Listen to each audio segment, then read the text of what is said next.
ছাত্রদলকে সরাসরি কিংবা কৌশলে অনেকবার বোঝানোর চেষ্টা করেছে, অতীত থেকে শিক্ষা নিয়ে গঠনমূলক রাজনীতির ধারায় ফিরে আসুন বলে জানিয়েছেন বাংলাদেশ ইসলামী ছাত্র শিবিরের কেন্দ্রীয় সভাপতি জাহিদুল ইসলাম। ছাত্রদলকে হুঁশিয়ারি দিয়ে তিনি বলেন, দায় চাপানোর রাজনীতি এখন চলে না, এই প্রজন্ম যথেষ্ট সচেতন।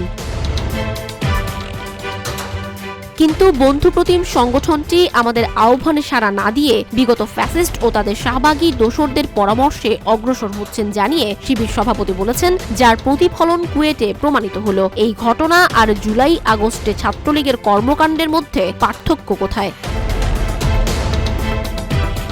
বিগত সময়ে ছাত্রদলের ত্যাগকে মূল্যায়ন করে জাহিদুল ইসলাম বলেছেন, আপনাদের ত্যাগের স্বীকৃতি দিতে আমরা কৃপণতা করি না, কিন্তু আপনারা হাঁটছেন ঠিক আগের মতো উল্টো পথে।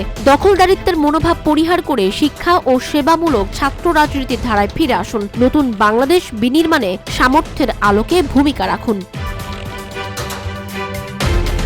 ছাত্রদলকে সতর্কতা দিয়ে তিনি বলেন, যাদের পরামর্শে অগ্রসর হচ্ছেন তারা ছাত্রলীগকে যে পরিণতি বরণ করিয়েছে আপনাদেরও একই পরিণতি করতে ছাড়বে না। শুভ বুদ্ধির উদয় হোক এই কামনা, নতুবা সকল ব্যর্থতা ও পরিণতির দায় নিজেদেরই নিতে হবে। ছাত্রদলকে আমরা শত্রু মনে করি না, আমাদের লড়াই ফ্যাসিবাদের বিরুদ্ধে বলেও জানান শিবির সভাপতি।